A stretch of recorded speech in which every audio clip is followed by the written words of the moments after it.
She's not gonna Zoom. Recording in progress.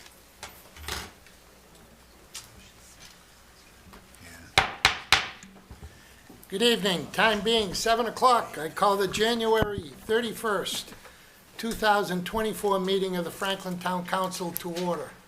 Please pause for a moment of silence.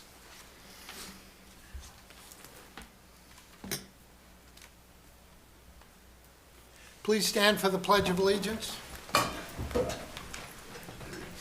I pledge allegiance to the flag of the United States of America and to the republic for which it stands, one nation, under God, indivisible, with liberty and justice for all.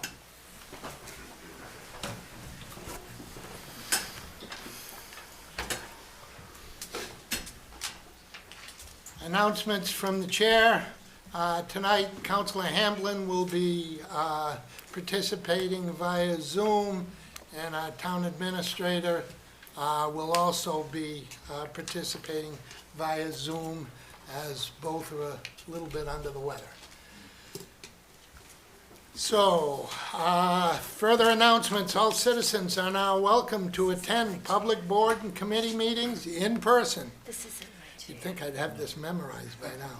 Meetings are live streamed by Franklin TV and shown on Comcast Channel 9 and Verizon Channel 29.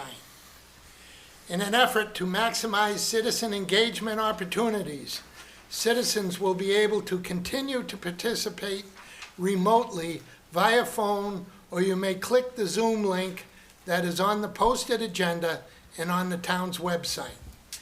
The phone number is 1-929-205-6099 and enter the meeting ID, which is 846-1642-0408. Then you need to hit the pound sign. Once again, the meeting ID is 846-1642-0408.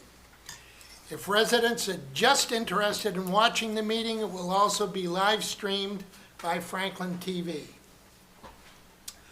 Upcoming town-sponsored events and community events. Town Council office hours will be held Thursday, February 15th, from 8:30 to 9:30 at the Senior Center. Okay, moving on. Citizens' comments. Citizens are welcome to express their views for up to 3 minutes on a matter that is not on the agenda. The council will not engage in a dialogue or comment on a matter raised during citizens' comments.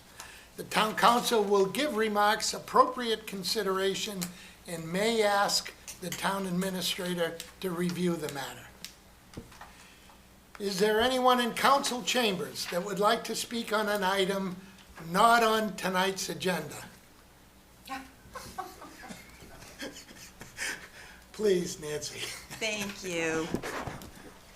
Thank you, Mr. Chairman, members of the council. Nancy Danello, town clerk. Guess what I got? The ballots, they're in. So the ballots did come in for the March 5th election. We've sent out all of the vote by mail requests. So far we've mailed out 3,200 vote by mail ballots and 120 absentee ballots. So everything is out. So check your mailboxes, and we'll continue sending them out as we receive the requests. So just really quickly, again, I know I've mentioned this before, but in-person early voting will begin February 24th, which is a Saturday, at the Franklin High School, and go throughout the week. So February 24th, Saturday, February 26th, Monday, the 27th, the 28th, 29th, and then March 1st. You can check the website for the hours, and we will also be hosting in-person early voting here at the town hall. Now, because the ballots are already in, I'm going to open up to early voting starting this coming Monday. I will be at a conference tomorrow, so I won't be hosting it tomorrow. And Friday, we're just going to set up the room. So Monday, if you want to come in and vote, by all means, the ballots are here. We are ready. So come on in. And that's all I have. What are the hours for that? The hours for in-person early voting are Saturday, 9 to 1, Monday, the 26th, February 26th, 9 to 3, February 27th, Tuesday, 9 to 3, February 28th, Wednesday, 9 to 5, February 29th, Thursday, 9 to 3, and then March 1st, Friday, 9 to 12. So the hours that we'll be hosting here for in-person early voting will be during regular business hours. So that's Monday, Tuesday, Thursday from 8 to 4, Wednesday from 8 to 6, and then Friday from 8 to 1. So come on down and cast your vote for March 5th. I thank you very much, and I will be back. Thank you, Nancy. Thanks, Nancy. Always a pleasure to see you. Great job. Okay, is there anyone else in council chambers that would like to speak on an item not on tonight's agenda? Just name and address, please. Hi, Joe Formosa, Pam Formosa. We're representing the Santa Foundation at 1 Joyce Street. Pam and I are new directors of the board at Santa Foundation, an organization here in Franklin for the last 38 years that is supporting people who have needs at Christmas time, largely through gifts. So a lot of donations coming from the community. Pam and I are starting the drive to move towards a bigger future. The original founder of the Santa Foundation passed away a couple years ago, Bob Sullivan of Sullivan Associates. His partner, Dick Timmons, has kept us going with a crew of a couple people who are now moving on. So we're looking for support from the community, ongoing support. And specifically, we're looking for a new location. They've done some awesome work. If you know where Joyce Street is, if you have any work that's helped with the community, they've done some awesome work in that little place behind Oshawott there. We need a new location. And with that, we're going to need some more support. So we just wanted to come here to say if anybody wants to support this, great.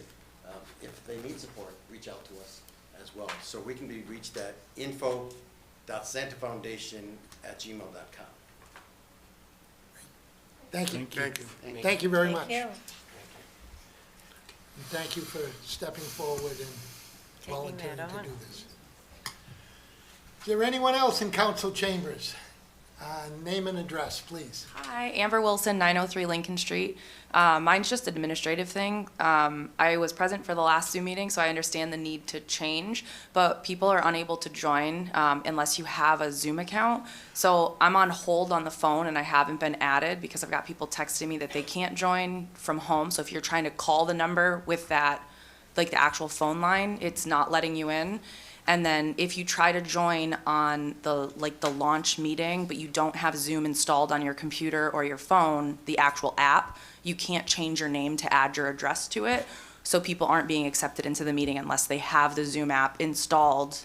And again, I've been on hold for a while on the call-in line because I tested it myself. So just, yeah. Okay, thank you. Amy, that's part of the additional check that we've put in place because of what's happened a couple of times. We've asked people that they had to put in their address in order to be allowed into the council meeting. Sorry, the chat feature is also turned off. So like the host can chat, but you can't respond. So, yeah. Okay, is that something that we can adjust, Amy? I can check on that. I think I can do it from this computer over Okay. here. Thank you. Thank you, Amber. Is there anyone else in council chambers that would like to speak on an item not on tonight's agenda?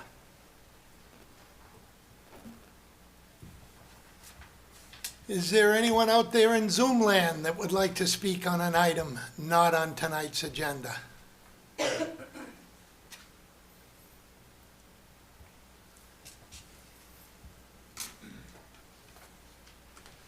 I don't see anyone. Do you, Amy?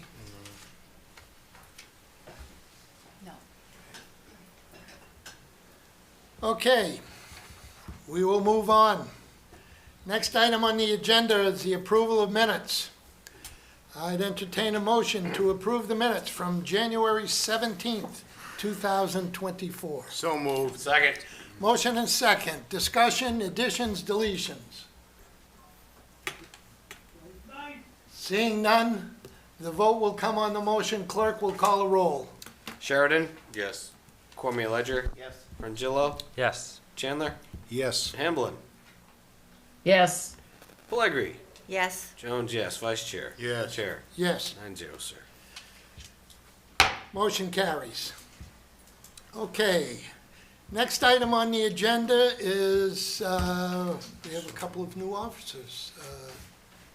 Chief, please come forward. Good evening, Mr. Chairman, members of the council.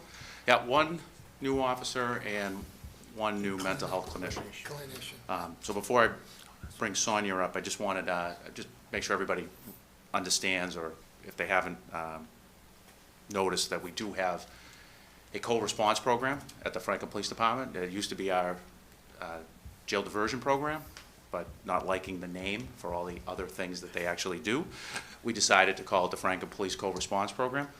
For the longest time, everyone knew Callie, and she was with us, and then she ended up going and got promoted with Advocates. After a while, our partnership with Advocates just wasn't working. You know, we had tried for a number of years to get a second clinician, and it just didn't work. So we kind of dissolved that partnership, kind of went out on our own, and we were fortunate enough to get Callie. And all good things work for a reason. We were even more fortunate to, or just as fortunate to be able to get Sonia Wagner. So I'm going to bring Sonia up. A lot of you did meet Sonia at the last council meeting when Amy talked about, you know, the crisis intervention team and the work that they have done. So kind of stole my thunder. But I am thrilled to announce, you know, that we have hired our second co-response clinician. Sonia Wagner comes to us from Advocates, where she had worked since 2019 in the jail diversion program. Sonia started up the CRJDP program at Natick PD and then transferred to the Marlborough PD about a year ago before coming to us. Sonia is a licensed mental health counselor and has experience working at Walden Behavioral Clinic as a mental health counselor. Sonia started with the department on November 6th, and it has become immediately apparent that she has a great attitude, is kind and funny, and most importantly, an excellent clinician. I know she will fit right in here at the Franklin PD. She will not require a ton of training, given her experience, but will require help getting to know the police department and the town, which I know everyone will be gracious enough to do. So again, I want to welcome Sonia Wagner to our team. Like I said, we're very excited to have her.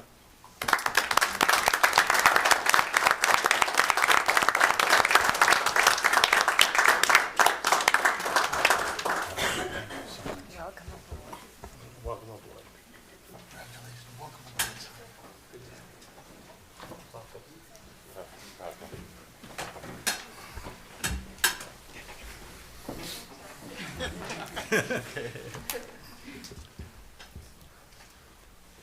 All right, now for the 35th hire in the last 7 years. I'd like to have Officer Jonathan Butler come up.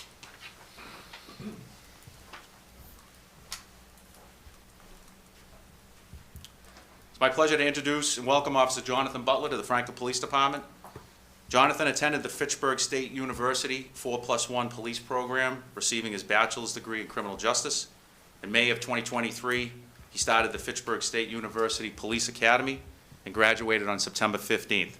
At graduation, Jonathan received the Firearms Achievement Award, also known as Top Gun, after receiving the highest cumulative score throughout the training. In June of 2022, while attending FSU, Jonathan participated in a 4-month internship with the Nantucket Police Department as a community service officer, responsible for enforcing parking and town bylaw violations and assisting public safety agencies with medical calls for service. He is currently pursuing his master's degree in criminal justice and anticipates completing the program in 2024. Jonathan started with the department on Monday, October 23rd, and he is about 2 weeks shy of completing his 13-week field training program. Jonathan is our 4th individual that we have been fortunate enough to get from the Fitchburg State University program, which is an excellent program.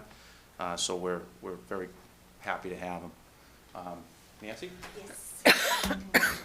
Great choice in Franklin. I'm going to ask you to raise your right hand and repeat after me. I, Jonathan Butler, I, Jonathan Butler, do solemnly swear do solemnly swear to faithfully execute the duties to faithfully execute the duties as a police officer as a police officer for the town of Franklin, for the town of Franklin, with respect, with respect, integrity, integrity, and excellence, and excellence, and to uphold the mission of the department, and to uphold the mission of the department, the Constitution of the United States of America, the Constitution of the United States of America, the state of Massachusetts, the state of Massachusetts, and the laws and ordinances of the town of Franklin. and the laws and ordinances of the town of Franklin. So help me God. So help me God. Congratulations.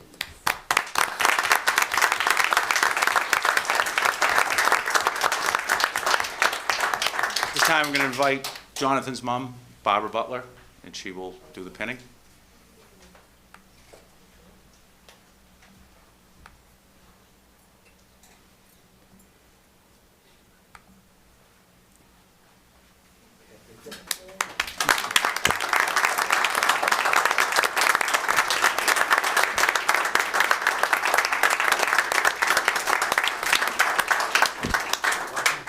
Welcome.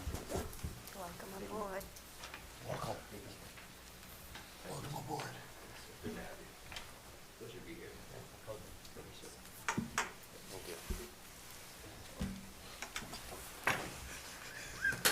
That is it for me, I hope, for quite some time, Mr. Chairman. When it comes to this, I'm sure I'll see you for something else, but we're at full staff, and I hope to stay like that for a while. Thank you, Chief. Have a good Good night. to Thank see you. you. See you, Chief. Okay. Next item on the agenda is appointments, and we have a joint town council and planning board vote to fill the associate planning board vacancy. And I'd ask, before we start that appointment, I would ask the chair of the planning board if you would open your board's meeting tonight. Just do it from the mic. Greg Rondo, Chairman of the Franklin Planning Board. I'd just like to open this meeting for the appointment of an associate member for the current position that we have. Thank you, Greg. Okay, Jamie. Thank you, Mr. Chairman. So tonight, before the council is an appointment to fill the planning board vacancy. As you have before you, a short memo kind of outlining the dynamics. I know, unfortunately, it feels like every couple of years, we're in this position where the planning board has a vacancy where a member of the associate ends up filling a slot in the election, and then there's usually 2 years left to fill out the term. So I just want to make sure I'm clear to everybody. This is not for a 4-year term. This is because Jay Mello, the current planning board member, was the associate and moved in and got elected to the planning board. As folks who have been on the council for a few years know, Jen Williams was a previous associate who ran for the planning board and was victorious. I'm sure they're all there in person and know the full story. So that before you tonight is the nomination to fill out the remaining 2 years of the 4-year term. As the town clerk has reminded me, there will be an election in 2025 that'll be open to the entire public to run for the associate seat on the planning board.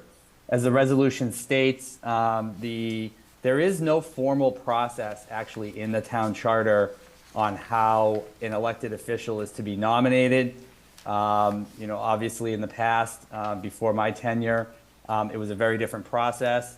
And the last time we had a bunch of candidates apply for the planning board seat. I'm sure everybody remembers that legendary night with the 7-7 votes. I know Jay and or I know Jen remembers it, and Kobe remembers it, and Beth remembers it. Fortunately for all three, they're now on the town council and the planning board where they had always hoped. I think we all knew that night that the future leadership in our community was going to be the three of them one way or another, right? So just for clarity, any member can actually nominate anyone. to fill this seat. Before the election was even held last year, Mr. Mark Mucciarone had already written a letter, I believe in September and October, to a bunch of officials stating his interest. And at the time, I said, while I didn't think there would be any other candidates, we had to wait at least until the election was over. I know there was some promotion on Facebook from some of the other members of the committee, both committees. I did receive some other interest from some other folks. I did meet with every single person.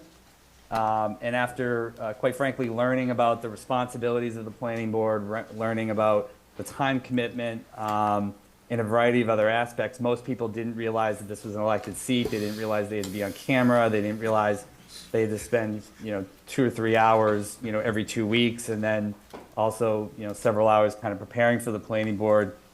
No other person was interested other than Mr. Mucciarone, who I believe is, I can't see, but I believe is in the audience tonight. So it's now before, with both hearings open, with Mr. Rondo opening the planning board meeting. Now the council and planning board can move forward with the deliberation on appointing a planning board associate for the remainder 2 years of the term. Now, obviously, the town attorney is in the chamber tonight, and I'm available also to answer any questions that folks may have. Thank you. Thank you, Jamie.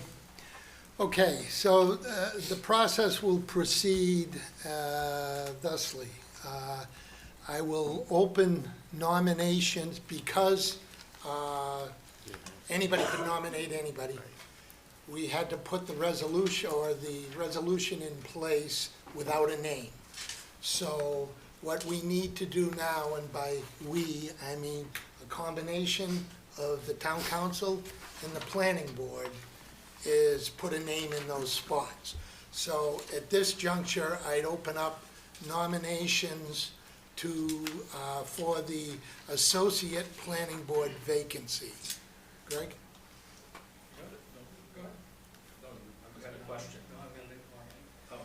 Once we get there, then we'll have questions. Okay, yeah, so I make a nomination for Mr. Mark Mucciarone for the associate position for the planning board. Is there a second? Second. Okay, we have a motion and a second. So now, are there any other nominations for the planning board associate vacancy? Seeing none, I'll declare the nominations closed, and I will ask the clerk to read the appointment with the name. Thank you, Mr. Chairman. Just by clerk clarification, exact spelling of the name, please. Is it M-A-R-C-K? No, M. Or M-A-R-C? No. MU. Just for the record. Yeah, yeah, Hey, sir. please. Just, Need help with the name? just correct spelling, please. The last name is M-U-C-C-I-A-R-O-N-E. I'm sorry, say it again. M-U-C-C. I-A-R-O-N-E. I-A-I-A-N-E. Perfect. I didn't know if it's two N's or one N. And it's M-A-R-K or M-A-R-C? How else is it spelled? M-A-R-K. M-A-R-K. No, it's spelled with a C too. Okay. Thank you, Perfect. Mark. Appreciate that, sir. Mr. Chairman, this is an appointment, joint town council and planning board vote to fill associate planning board vacancy. The Franklin Town Council and the planning board hereby vote pursuant to the Franklin Home Rule Charter, Article 3, Section 3, vacancy under 3-3-1 to appoint Mark Mucciarone, residing at 87 Hill Avenue? 87 Hill Avenue. Okay. Franklin, Massachusetts, 02038, to fill the Associate Planning Board vacancy with a term to expire November 4th, 2025. And that needs to be motioned. Okay, we have a motion and a second. Discussion on the motion. Beth, please. Sure. We want to ask questions? Absolutely. Sure. Hi. Where's Steve when you need him? Here he comes. I knew he was coming. Thank you. So, Beth Whirling, member of the planning board, and was present at fateful evening where Toby, Jen, and I had really difficult questions to ask. I think my question's pretty simple, so I won't put people through that torture. Being a member of an elected board or any board can be rewarding and it can be challenging, as I'm sure all of you know. And especially on the planning board, I feel you have to be neutral. You can't really put your own emotion and opinions into whether something should be allowed or not allowed, but doesn't meet the requirements of our bylaw and how we're reviewing it. So for Mark, I guess my question would be, do you feel comfortable being on a board where you need to be neutral, just keeping, the rules? Yes, I understand that I need to keep the personal part of it out of it, and from my past experience being an operations manager, there's some decisions that you have to make that are difficult to make, and I'm willing to make those difficult decisions and be impartial as far as that goes, if that answers your question. It does, absolutely. Thank you. Are there any other questions? Council Kobe, Councilor Frangillo. Thank you.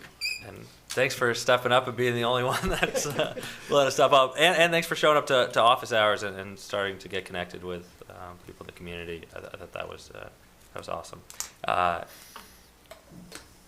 Wondering what you see the role of planning board being. Where does it fit into, Franklin's pursuit of a better community? Well, I believe, you're governed by the bylaws and the laws of the state, so you would have to apply those laws and bylaws as far as how to make your decisions towards whatever the project or issue at hand. I would think that you would have to utilize resources, and you have to do your homework, whether it be through legal advisement or anything like that refers to that. But I think there's a lot of hard decisions, and I want to be a part of, I've been here for all my life, and I'd like to be a part of, what Franklin is going through in the future. I'd like to have at least a voice in that. And if that answers your question. Yeah, no, that's helpful. We define online the planning board as being overseeing the bylaws in order to ensure public safety, interests, and welfare of the residents of town. And I don't get too many opportunities to talk about planning board, so I think that one of the things that you see in all communities is planning boards seeing themselves as the line of defense against possible change and impacts to current residents. And I think when we talk about welfare and the interests of the community, that involves our ability to continue to afford to pay for the services that we all enjoy and keep our budget balanced and a prosperous business community. And so I would just ask that you weigh in the balance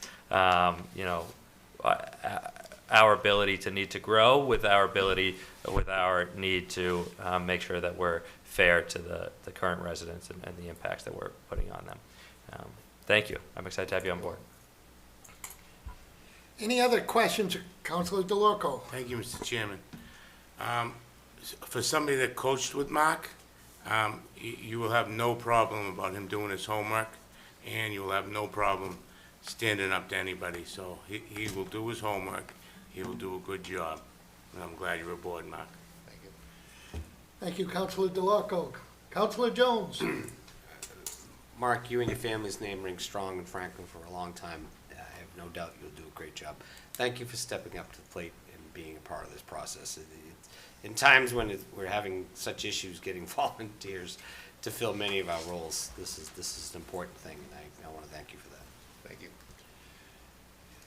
Any other questions? Seeing none, the vote will come on the appointment. Clerk will call a roll. Thank you, Mr. Chairman. I'm gonna start with the council. Cormier Ledger, Yes. Sheridan, Yes. Chandler, Yes. Frangillo, Yes. Pellegri, Yes. Hamblin, Yes. Jones, yes. I'm gonna jump over to the planning board and come back to the vice chair and chair in just a second. Whirling, Yes. Williams, Yes. Jay Mello, Yes. Stickney, Yes. Greg Rondo, Yes. vice chair, Yes. chair, Yes. unanimous, sir. Unanimous. Welcome aboard, Welcome Mark. aboard, Mark. Thank you for stepping forward.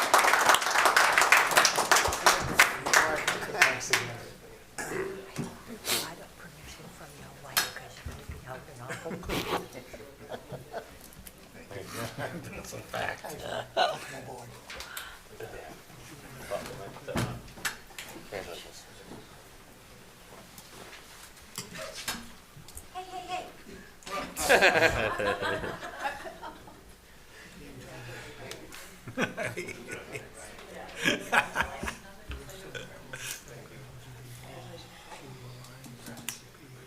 Okay. Moving forward, the next item. Close the hearing. Greg has to close this hearing. Greg. Actually, we'll just make a motion to approve the new appointee. Mr. Oh, Jordan. to close the hearing. Oh, make Just a need motion to to close- close the hearing. Close your, To close planning board.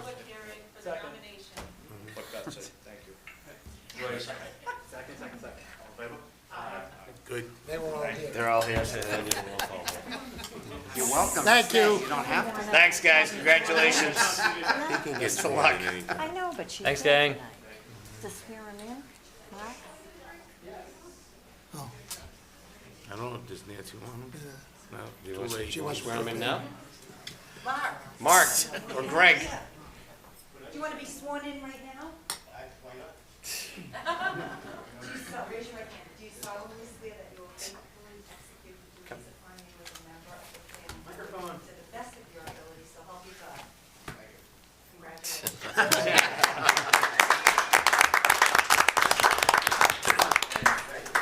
It's official. Okay. Makes it easier. Now we'll move on to public hearing.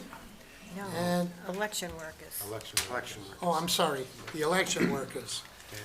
Next item. So, clerk will call, will Read the name. Read the appointments. And I apologize ahead of time if I butcher anyone's names. I'll do my best. I know there's a lot of hearty Italian names in this community, so I will do my best to read them. Starting at the top, Joyce Adams, Lucille Albert, Janine Agerson, Denise Acheloni, Ann Basanti, Cindy Botchus, Sandy Brandon von Brenner, Ann Brown, Denise Brown, Michael Brown, Pamela Carrier, Colin Cass, Sue Cass, Carl Cedarquist, Kathy Glorier, Lisa Checkaway, Steve Checkaway, Phil Chilsom, Richard Ciccone, Linda Collins, Susan Collins, Elizabeth Cook, Steve Cook, Mary Costello, Paula Coughlin, Denise Sear, Janice D'Alessandro, Luis D'Amico, Mary Beth DeRico, Marianne DePietro, Roberta Doherty, Deirdre Donovan, Nancy Dowd, Mary Downey, Georgiana Fitzgerald, Pam Gatewood, Jean Gentili, Sandy Gobolowski, Patricia Gorham, Emma Goulet, Linda Grant, Daniel Grosso, Janet Halteman, Kathleen Hammond, Mary Harrigan, Diane Herrickson, John Hiss, Gary Hudgens, Patricia Hurley, Janet Jewett, Joyce Joby, Linda Jones, Leslie Kaplan, Carla Kasabian, Carol Cutts, Karen Kearns, Linda Kelleher, Eileen Kelleher, William Kelly, Linda Kelly, Barbara Ann Kelly, Mary Kinney, Nancy Clarkson, Dave Labonte, Michael Langmeyer, William Lee, Diane Lind,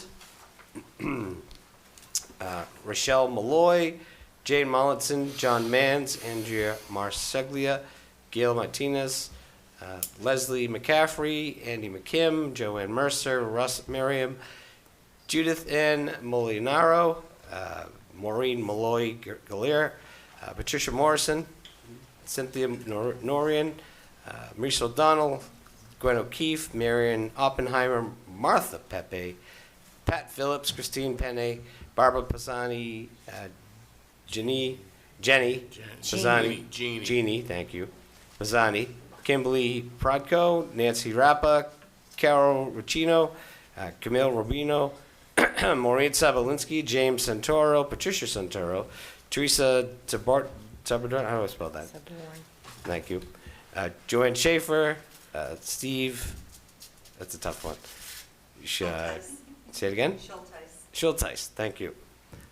Joanne Johannahan, Tony Schmidt, Diane Stavely,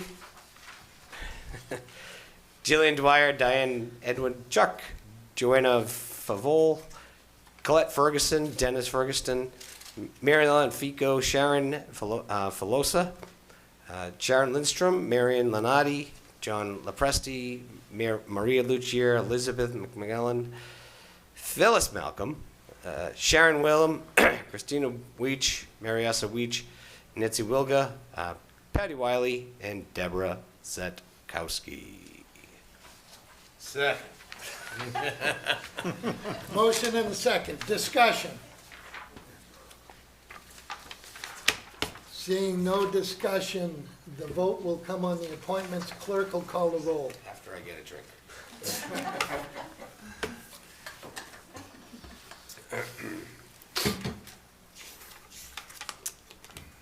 Frangillo. Yes. Chandler. Yes. Sheridan. Yes. Cormier Ledger. Yes. Hamblin. Yes. Blegory. Yes. Jones, yes. Vice Chair. Yes. Chair. Abstain. Abstain. Wonder why. My wife's an election worker. That's 8 and 1 abstention, sir. Appointments carry, and on behalf of the town clerk, I would like to thank all of the election workers just appointed for stepping forward and giving of their time. That's right. Thank you all. Gonna be a long year. Been a lot of elections. Good, yeah. Okay, next item on the agenda, public hearings. We have a street acceptance, a portion of Farrington Street, and I will declare the public hearing open. Mark, would you like to do the lead on this? Yes. Please, since Jamie's on Zoom, if you would do the lead, that So would be this great. is a little bit of a twist on, we've done this once before. The first part of the street is a public way. It then goes on to a portion that is not a public way, that was built on over time, but was never accepted by the town. Working with the town engineer, we've obtained requests from the abutters that the street be accepted. It's in need of maintenance, and all the abutters have signed a waiver form to allow the town to go ahead and take the street. Essentially, this is a friendly taking tonight. Thank you, Mark. Okay, since this is a public hearing, I will go to the public first. Is there anyone in council chambers that would like to speak on this issue?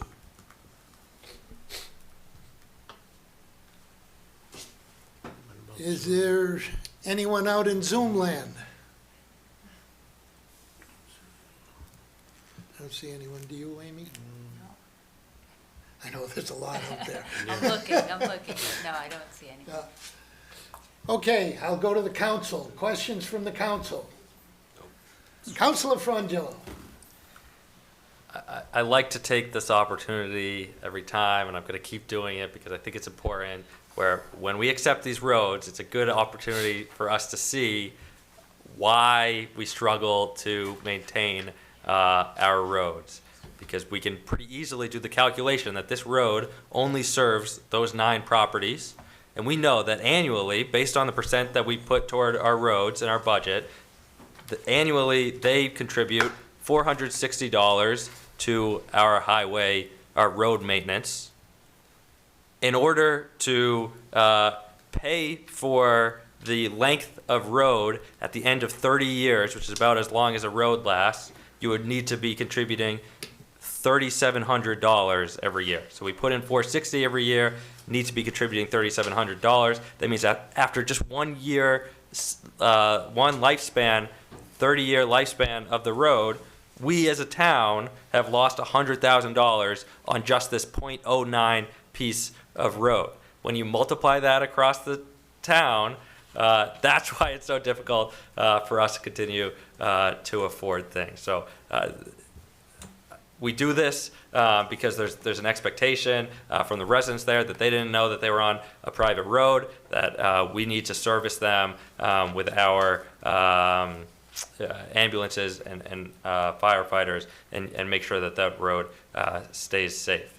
But this is a good opportunity to say why we grow and develop and why we need to continue to evolve as a town is so that we can afford the infrastructure that we want to maintain in good order. Anyway, that's my comment. Thank you. Thank you, Councilor Frangillo. Councilor Chandler. Through you, Mr. Chairman. As the town council said, it's in need of work. But to kind of follow up on Kobe's question, is that $100,000 worth of work? Is that $3 million worth of work? Please. Attorney Sorrell. I just have a memo from the town engineer that indicates there's an area of the road that has been subject to flooding, that's gonna have to be remediated.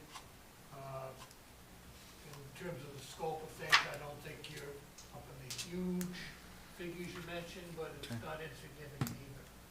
Okay. Thank you, Mr. Chairman. Thank you, Councilor Chandler. Any other questions from the council?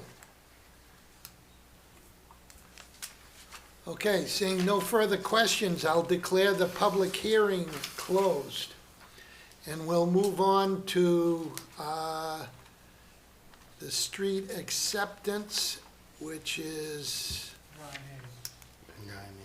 9A. Okay, resolution 24-06, order of layout, acceptance and taking of a portion of Farrington Street, currently a private way.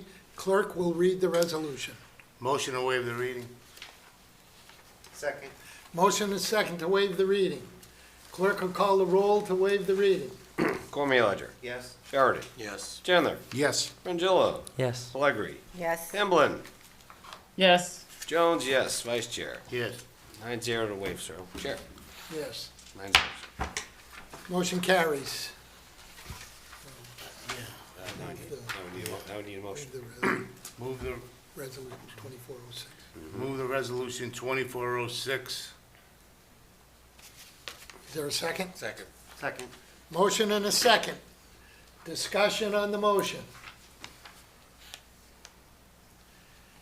Seeing none, the vote will come on the motion to approve Resolution 24-06. A 2/3 majority vote is required. Roll call, obviously. Clerk will call the roll. Thank you, Mr. Chairman. Sheridan. Yes. Frangillo. Yes. Chandler. Yes. Cormier Ledger. Yes. Hamblin. Yes. Pellegri. Yes. Jones, yes. Vice Chair. Yes. Chair. Yes. 9-0, sir. Motion carries. Okay. Next item on the agenda is, let's see, we don't have any license transactions, no presentations, discussions. We're on legislation for action. Bylaw amendment 24-904, a bylaw to amend the code of the town of Franklin at Chapter 82, fees municipal service. This is a second reading. Clerk will read the bylaw amendment. Thank you, Mr. Chairman. This is Bylaw Amendment 24-904, Chapter 82 fees, municipal services. A bylaw to amend the code of the town of Franklin to Chapter 82 fees, municipal services. Be it enacted by the Franklin Town Council that Chapter 82 of the Code of Town of Franklin is amended at Section 82-6. Schedule of service fees, subsection F, fire, by striking existing language and replacing it as set out below. Subsection 82-6, schedule of service fees for fire. The changes as such: the service fee for ambulance fees, the rate, I will repeat them, ALS base rate 1, originally $2,420, is being changed to $2,464. The ALS base rate 2 is not going to change. The BLS rate is going from $1,619 to $1,694. Commercial care facilities without transport is not going to change. The mileage will change from $38 to $39. And this bylaw amendment shall become effective on and after the March 1st, 2024. Move bylaw amendment 24-904. Second. Second. Motion and a second to move bylaw amendment 24-904. Discussion. Jamie? Yeah, through you, Mr. Chairman, really quickly, this is the second reading of the amendment to the ALS and BLS rates that we now do on an annual basis to make sure that we're in the middle of the pack on those rates. And I know that Deputy Chief Klitsch is also in attendance if anybody has any questions. Thank you. Thank you, Jamie. Questions from the council?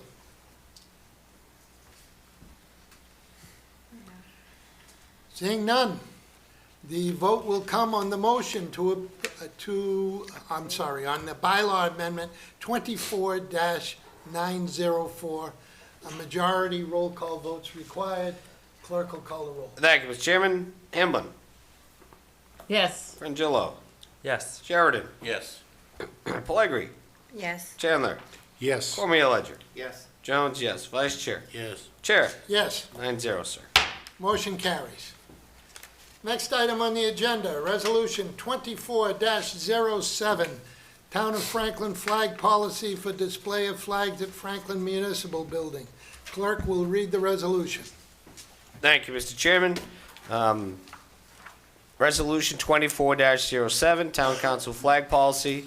The Franklin Town Council, on behalf of the Town of Franklin, hereby adopts the Town Council Flag Policy dated January 26, 24, attached here to is Exhibit 1. I will read the resolution.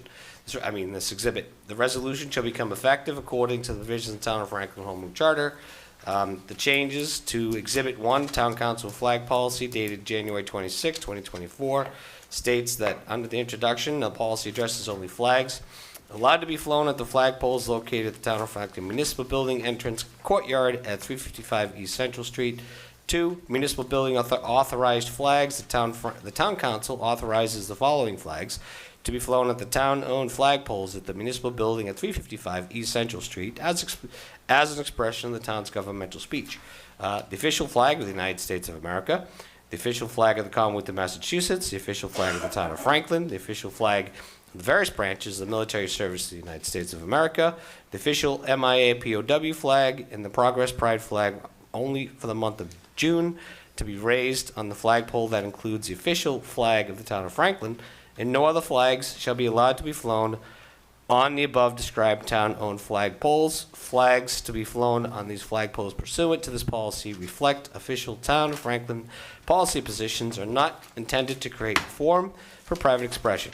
Flags in the above described town-owned flagpoles shall follow the directives as given by the President of the United States or the Governor of Massachusetts. And that's the end. I'm sorry? Reread. Oh, yep. So the Franklin Town Council, on behalf of the Town of Franklin, hereby adopts the Town Council Flag Policy dated January 26, 2024, attached here to is Exhibit 1, and this resolution shall become effective according to the provisions of the Town of Franklin Home Rule Charter. Move resolution 24-07. Second. Second. Motion and a second. Discussion on the motion. From Council. public or No, from the council? Council first, because it's legislation for action. Okay. Let him talk. Go ahead. Council Frangillo. Yeah, I just wanted to thank administration for pulling this together. I think it's important that we use the tools that we have to support members of the community. This particularly is a group of the community that has not always felt welcome in Franklin, and how important is it that we use the tools available to us, including a flag, to indicate that this is in fact a welcoming space for that community. You know, it's certainly it's just a flag. You know, it's more important to have policies in place and practices and a culture that supports all members of our community. But I think it's a good start, and I'm excited to be at the racing. Thank you for putting this together. I think it's a simple solution to this. Thank you, Councilor Frangillo. Councilor Sheridan? Yeah, I'm just curious, why just add one flag? Why not just make a general policy for the future? That's what I thought. Jamie? Yeah. Sure, through you, Mr. Chairman. I think, to answer Councilor Sheridan's question, I think going any further beyond this, you know, and the council goals for this year, you know, the group wanted to evaluate and discuss a flag policy, right? And as the memo kind of goes into some of the legal discussions the municipal community and municipal lawyers have had over the last year and trying to figure out how to deal with all of this, you know, I think this is the one entity that has come forward and brought this forward to the community. And to be honest with the council, I think anything further than this, we've kind of taken this, as I think Councilor Frangillo might have just mentioned, from a neighboring community of Medway. If somewhere down the line the council wanted to engage in a further debate on this, you know, we really need to have a much broader discussion about infrastructure and how we're going to handle that. This is a very, very complicated, time-consuming, and potentially expensive endeavor. I think to Councilor Frangillo's point, this is a very easy thing. This is the one request that we've received. And as my memo states, a flag policy in a community is now going to be viewed as government speech. And that's really part of the byproduct of Justice Breyer's decision in the Supreme Court, that from here on out, you know, a future council could remove the flag policy, could add to it. But I think at this point, you know, this has been the one request that we've had. I think in working with the chair and the town attorney and the deputy town administrator and listening to a lot of other communities, as well as the State House did put up the flag for the first time this past year. You know, I think this is where, for right now, it's in the best interest of the community to not go down a wide labyrinth and down a huge rabbit hole, which some communities have done, like the city of Boston. But if we're going to go down that, we really need to step back from it, in my opinion, and truly look at the cost of how to administer something like this. You know, as Brutus has said numerous times at public meetings about flags throughout town, you know, we have 36 flagpoles. The town administrator on the town code can, through the town bylaws, can manage the other 35.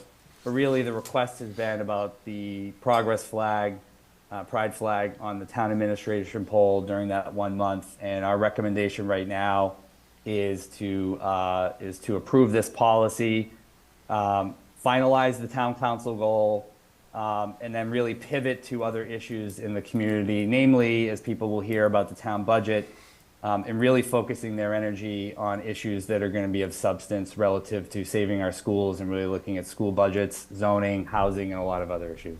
I hope that answered Councilor Sheridan's question, Mr. Chairman. Thank you. It did, yeah. Councilor Sheridan, you all set? Councilor Hamblin?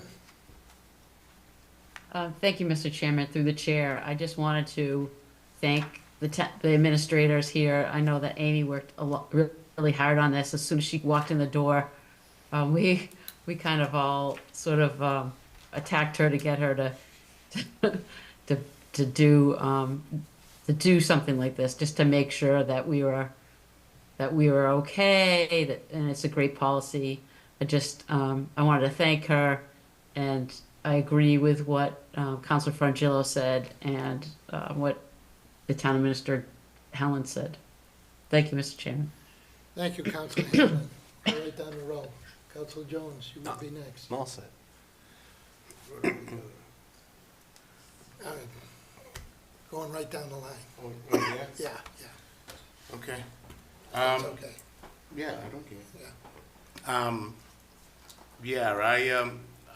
Yeah, my phone's been blowing up for 2 days now, 3 days. I do have a problem with this. I will not support this tonight. I feel that those flagpoles are the taxpayers, so if you're gonna do one, you gotta do it all. You gotta do everyone's, all right? First of all, I fly a pride flag at my house. I do it every June. I think it should be on private property. If you're gonna do for one, you're gonna do it for all. And I just don't, I think the town flag, the American flag, the POW flag, and the state flag should be flown out there. Shouldn't be anything else out there. I mean, I'm willing to, you can use the common, I've said that before, but and the other reason is, I think it hurts your cause more than helps your cause. Is people get mad when they go by and they see that flag flying. I got 100 Texas here. I got 100 Texas. Over 100. But I don't care about that. I'm just saying, if you're gonna do it for one, you gotta do it for all. That's the American way. Thank you, Councilor DeLarco. Councilor Pellegrini. Thank you, Mr. Chairman. I agree with Bob here. And I just think that this is going to open a can of worms. We're going to have one after another that wants to put up a flag. And not that anything's wrong with it, and I certainly don't have a problem with this, the flag that you're talking about, but it's going to create a lot of work for the town with paperwork as far as allowing this one, allowing that one, and not. I think that this is premature, this flag policy. I think we have to make decisions as to, are there going to be certain requirements in order to have a flag flown? Not here, in the municipal building. I just don't think that we should put anything on our flagpoles out here, because those are political, when you think of it, the town, the state, the American flag. I think we need a general policy as to a flag being flown. And as Bob and I think someone else said too, as far as being up on the common, we've had different events that were held there. We had a lot of flag holders up there, and that's okay. And do we have to go ahead and get approval to do things like that? That's another thing that would go into the general policy here. You're saying that there are 35 flags throughout town. Well, that's going to create a problem. You know, people are going to want to have a flag maybe at one place or maybe 2 places. And I mean, it's a lot of administrative work too. I think that this is singling out one group, and I don't think we should single out a group. I don't think that it should be on the municipal building. I just don't feel right with that. And I wear my American flag. You'll notice at every single meeting and all. That's what's important to me in the town and the state. I would ask the other councilors to just perhaps think about it. And again, I'll use the saying, opening up a can of worms. We're going to have a lot of groups coming out. I've already had people say the Armenian, the Italian, the Irish, the Girl Scouts, the Boy Scouts. All of these people are going to want to have something. Well, let's set something up so that we can address it and not just say when they come forward, oh, well, we don't really know. Let us look into it. Let's do a policy that's going to take care of much more than just this. This is a little bit too vague. So that's why I will be voting no on this and not against any people or groups by any means. My heart is with all of you. I just think this is going to be something that's not correct for the town of Franklin, okay? Thank you, Mr. Chairman. Thank you, Councilor Pellegrini. Councilor Chandler. Thank you, Mr. Chairman. Thank you, all the councilors already. Obviously, there's a little passion here. Number one, to people in the audience and at home, I think we support all of the Franklin community to be who they are 100%. Let's get that out of the way first, definitely, 100%. After listening to people, I had a few things written down, but it's mute points there. What I'm getting is, we do need a criteria. Is that the right word, criteria? Because are people gonna get upset when another flag flies? And I think they are. I just think we need a criteria, because I'm just gonna end this now with this. Because my criteria is just the American flag, just the American flag. And that's how I feel. So I won't be supporting this tonight, but I want the people to know that we do support them. Absolutely. So thank you, Mr. Chairman. Thank you, Councilor Chandler. Councilor Cormier-Ledger.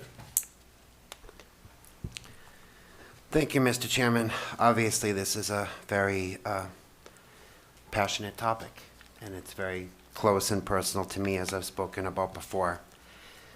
I think the closest comparisons I could draw for anybody that is struggling with this, if you go to anywhere in the world and there's war, and the Americans are fighting in that war, and we are victorious and we take over an area, we fly the American flag proudly. That tells people the area is now safe, it is now under American protection. There is some understanding when they see that symbol. When you go to see an embassy anywhere in the world, there's an American flag flying that also says to people that is a place of safety, that is a place governed by the policies of the United States of America. And people know, okay, if I'm traveling abroad and I've got a problem, I can go there. Flags are very powerful symbols. But that's what they are. They're symbols. So a pride flag to a person of the LGBT community says to them what I just said the American flag says to many of us. It says, this is a place of acceptance, this is a place of safety, this is a place that I will be okay. So it's more than just, the Girl Scouts and the Boy Scouts, or the Italians or the Armenians. Like, I get all of that. This flag has grown over the years to represent safety, inclusion, acceptance, and it is a symbol to people that, okay, if it's flown proudly at the municipal building in Franklin, that tells me that Franklin is a place that me and my family are going to be okay. That's what this boils down to. We say that we're a community that's a no place for hate. We say that we're a community that has these celebrations and that welcomes everybody. I do open houses all the time, and I'm so happy to see gay families coming through the door saying, we've heard about Franklin, and we're coming to see about your schools and about your festivals and about your streets and I've heard that my family's welcome here. Well, flying that flag under the town flag, by the way, it's not under the American flag or the state flag or the POW flag. It's on the town flagpole. So it doesn't bring any disrespect to any of those other flags. It simply says that Franklin is a welcoming place for that community, and it's only in the month of June. So of course I wholeheartedly support this policy, and I think it's pretty clear that we are saying as a town in our values that we are accepting of only these flags for now, much like Medway did. It doesn't open up, no disrespect to Councilor Peregli, but it doesn't open up a can of worms in that regard. We may get other requests, certainly. To Councilor DeLorco's point, I suppose some people might drive by and be upset by it. I would question why. I would question why a flag brings that visceral reaction, knowing that neighbors and children and teens and people all over just need that to feel safe. We have a lot of work to do as a town. We are not perfect. We have hatred running amok. We have things said on social media every day. We have children threatened at our high school all of the time for sexual orientation-related issues. I received a death threat in Franklin because I was an openly gay man trying to run for town council. So this is not an end-all be-all. This is not like a total fix, but it's a start, and it's a really, really damn powerful symbol. So I hope everybody will at least take that into consideration. Thank you, Mr. Chairman. Thank you, Councilor Cormier-Ledger. Okay, is there anyone in council chambers that would like to speak? Please, sure. Name and address, please. You have 3 minutes. Everybody has 3 minutes. Mark please. Minichelli, 31 Longfellow Drive here in Franklin. I'm here tonight to strongly support the newly proposed Franklin Town Flag Policy, and I thank the town administrators for putting this together. But I know there was a lot of discussion on this topic in the spring of this year. As I've shared in previous meetings, with my layperson's understanding of the recent Shurtleff legal case, I do believe that Franklin is making the right decision to clearly define, I think it's a clearly defined policy that describes how the town can exercise its government's prerogative to fly flags that it deems to be appropriate to communicate the messages which this town sees fit to share publicly. I don't see it as opening up a can of worms. I see it as the prerogative of you duly elected representatives of our town to make decisions about the messages that our town wants to convey publicly. We as Franklin voters chose all of you, town councilors, to represent us, and we've given you the power and the authority to make decisions on our behalf. And I think that approval of the town flag policy is one of those decisions. It may need to be revisited from time to time, and I think that's okay. And that the decisions in the future will again come to this august community, council, and to use your good judgment on future decisions as well. But I believe the new policy is reflective of the messages that Franklin should be sharing with all who pass by this administrated municipal building today. I really do urge all of you to support this current proposal, which the administrators have worked so hard to put together, and that has a lot of support from the community today. Thank you. Thank you, Mark. Please, name and address, please. Hi, my name is Jennifer Rossi, and I live at 136 Summer Street, just around the corner. I'd like to add my voice to support a flag policy that allows the town of Franklin to show its support for the LGBTQ citizens of Franklin by choosing to fly a pride flag outside of the municipal building. Some people consider the flying of a pride flag to be a special privilege given to the LGBTQ community. It is, in fact, simply a statement that the LGBTQ people will receive the same treatment that every other citizen of Franklin receives, not more, not less. As a political statement, it means that the town is in support of human rights. If we as a town are scared of upsetting people for supporting human rights, what does that say about us? I'm a wife of a trans woman, and beyond that, I'm a staunch supporter of equal rights for every human. I don't disagree that a more comprehensive flag policy would be a good idea for the town, but I know that that will take time to complete. And in the meantime, it's important to me to know that my town government also supports the right of minorities, including the LGBTQ community, to live in a safe, harassment-free town, a safe, harassment-free environment. And it's critical to me as a resident to know that the town is committed to my wife's safety and her rights as much as any other citizen of this town.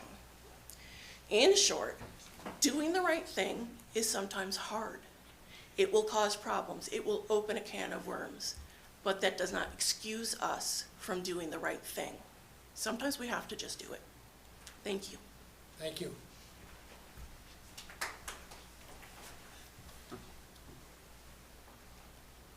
Name and address, please.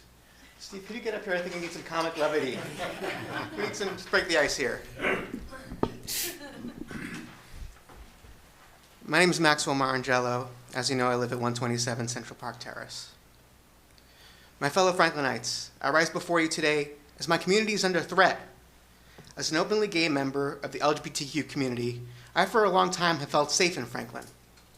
Unfortunately, that's beginning to change.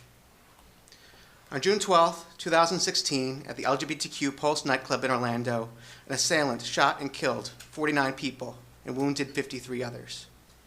6 years later, 5 more people were murdered and 25 were injured by gunfire at another LGBTQ nightclub in Colorado Springs. These attacks were atrocious and highlight the increasing threat of violence towards members of the LGBTQ community. For those who think, not in Franklin, think again.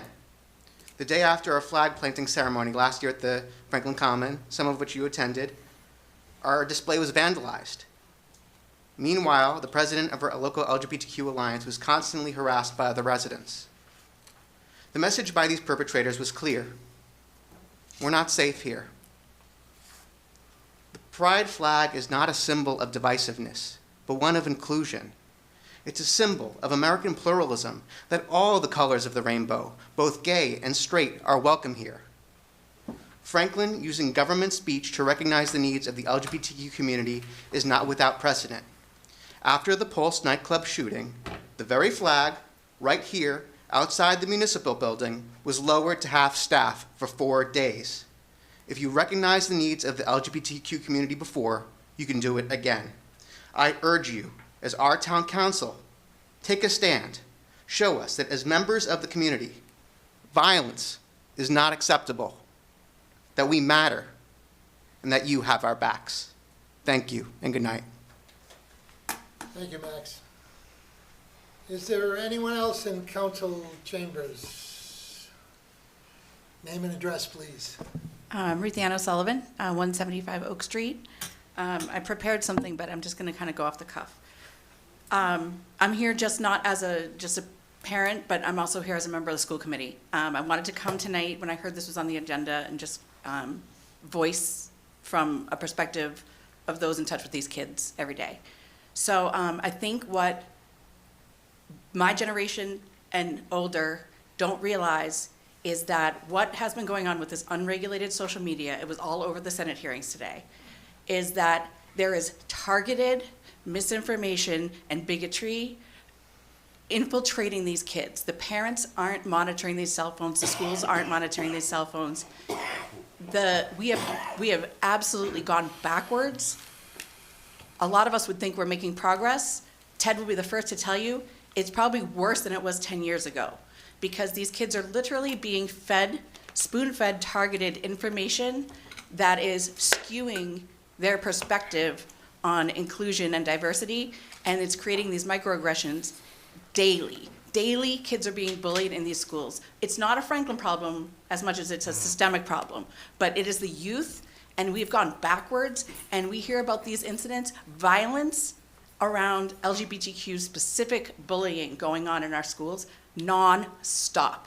The schools are constantly doing a restorative justice practice to try to teach these kids. The parents are many times dumbfounded that this is going on. Like, they couldn't believe that kids are using like the F word, like the way that they're desensitized, it's normalized. And then when parents go, what's going on?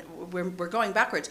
It's become, oh, Mom, Dad, you're just not with the times. It's a vicious cycle of microaggressions going on, and I just can't believe the vote is this close to something. I have a pet peeve that when people don't make decisions because of fear of unintended consequences that maybe could happen, get in the way. But Franklin is not a safe environment. These kids, I pray that these kids are not watching this council meeting, because to hear people say, it's just gonna get some people upset and everything, it's like, that is not what we stand for as a cultural district. We really have to push back against that. We really have to stand for something and stand up for these kids and make sure that they see that that's not what Franklin stands for.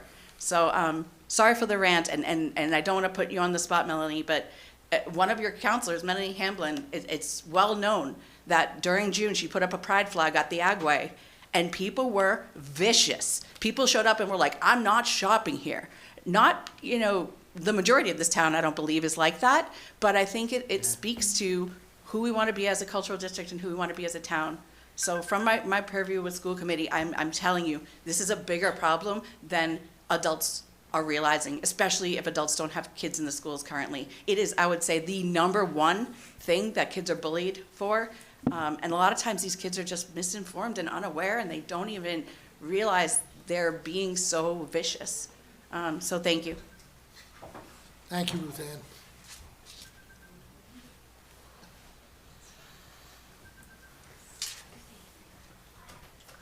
That's what I mean. Just name and address, please. Trish Terrizzo, 16 Vine Street, Franklin, Massachusetts, and Dylan Catronbone, 2 Independence Way. good evening. I wasn't expecting to stand up here and speak this evening, but I brought my family, my wife, Jane Downing, and my daughter, Clothian Terrizzo, and my son with his hood on back there. I think it really resonated what I just heard in terms of children in our schools. I've been here for 28 years at 16 Vine Street, and I've watched our community really grow and evolve in many wonderful ways. I feel like we're tripping over ourselves here. And we're so worried about opening a can of worms and what that means. But I missed your name?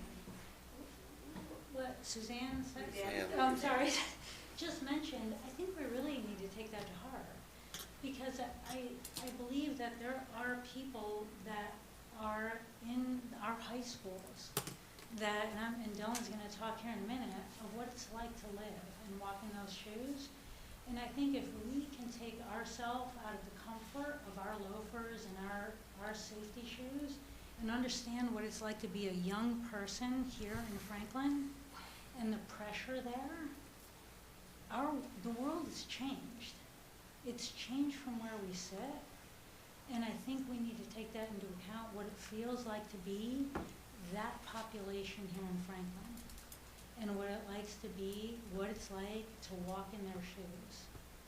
And I think if we could for a moment pause and think about that, we might think differently about that can of worms, because we might just actually want to open the lid and really step into that. Dylan?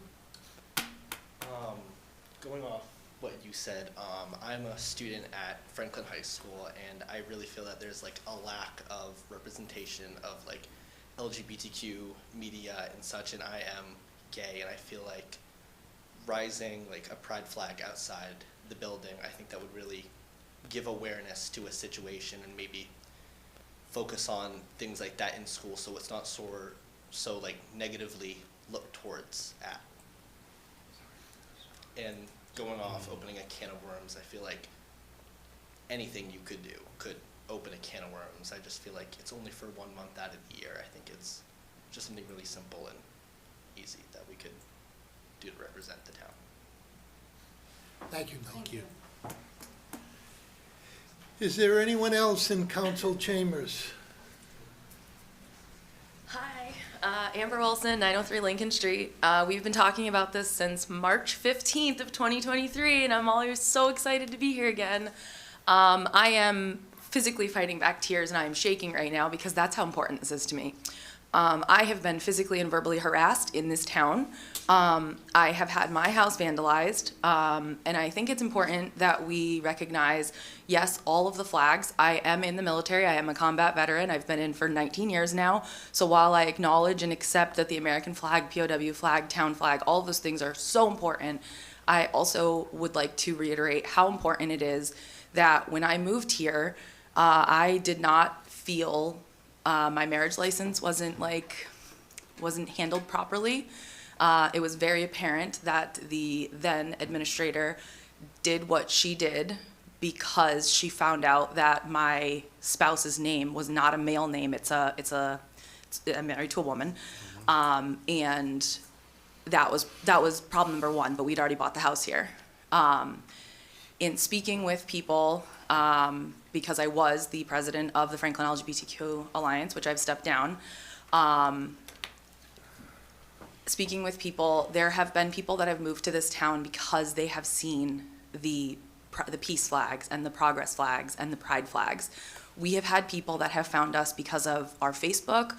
We have had people find us because of just the ridiculous amount of like pride that the citizens have. And it may not be every citizen, but that's okay, because somebody said if it's not all for one, but nothing is ever all for one. There is not one thing in this world that we are all going to agree on. I promise you. And that's okay, because it doesn't have to be for everyone. But we're not asking for everyone to support anybody's queer identity or anything like that. We're just asking that the town show that they overall support this. And I understand and hear the concerns with the policy, which is why this was part of a larger discussion.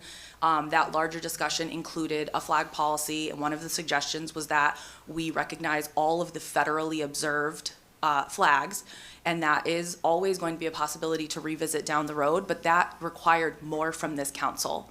This is the first step to doing something that doesn't require an additional policy. It doesn't require, not policy, like a planning committee. It doesn't involve getting people in, like, to make those lists of which flags. It doesn't involve the 35 or 36 other polls. It doesn't involve the other 15 federally observed things. So while I acknowledge what Councilor Pellegrini said about the Boy Scouts, the Girl Scouts, the Armenian, the Italian, those are not groups that are being targeted by legislature every single day. Yes, they have their own, minority issues. I mean, Boy Scouts and Girl Scouts are also, they're going through their own resurgence, but that's not what's been here. I have been attending council meetings since March of 2023 asking about this.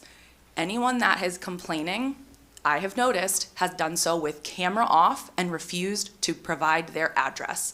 So if anyone in the town of Franklin wants to come and speak with me about this, I'm very passionate about this. This is what I care more about than anything. Not the flag, but the unity, the inclusion, the diversity, the fact that people feel welcome. I know people other than myself that do not feel welcome, they do not feel included, and they do not feel safe. I think it was Max mentioned that on June 1st, we held our flagging on the town common. I had to pull a permit for that. I had to get it approved by the town admin. It was approved, and I was really excited. It was after a lot of conversation about hanging a flag at the common, which I don't remember which counselor said it earlier. We don't have free reign to use the common. That is incorrect. The flagpoles that are at the common are specifically for the branches of military, which is great. Again, I'm in the military, all respect. There is no other flagpole for us to use. So we didn't have a flagpole to put it up on. We had to put mini flags, which somebody then vandalized. Again, that's fine that somebody didn't agree with it, but there's been so many other issues in addition to that, and I really hope that you can take this policy for what it is, as it's a right now. This is what the town and what the councilors can do to show their support to a community that so desperately needs that support in a world that doesn't value us. Thank you. Thank you, Amber. Is there anyone else in council chambers that would like to speak on this issue?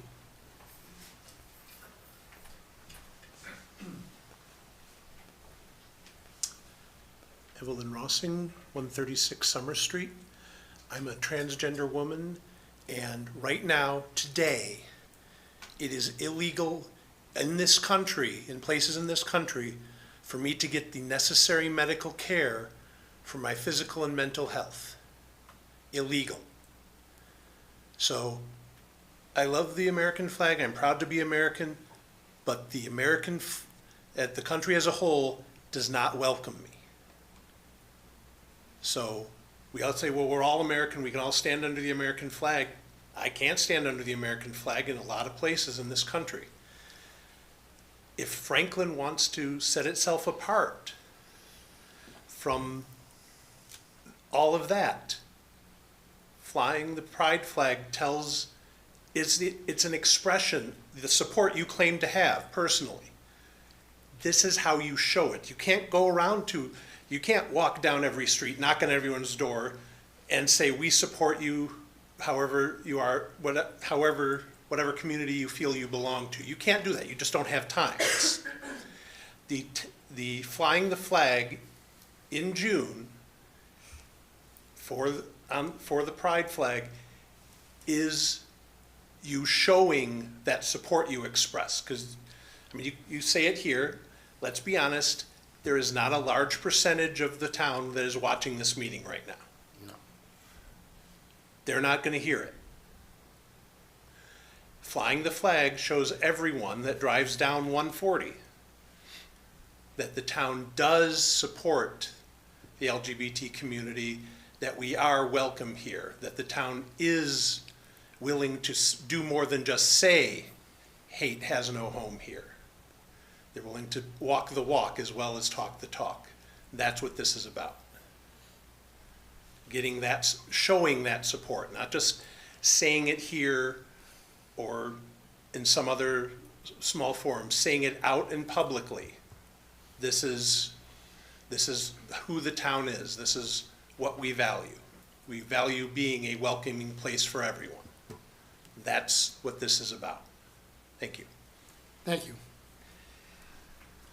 Is there anyone else in council chambers that would like to speak on this issue?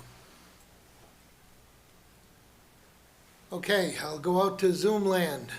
And I apologize. So we have five people raising their hands. 5 people we have that Five want people. to speak. Who's the first one? Kyle Thompson. Okay, Kyle Thompson, please unmute yourself and just state name and address, please. And I've always said my name and my address on these calls, by the way. It's just a flag.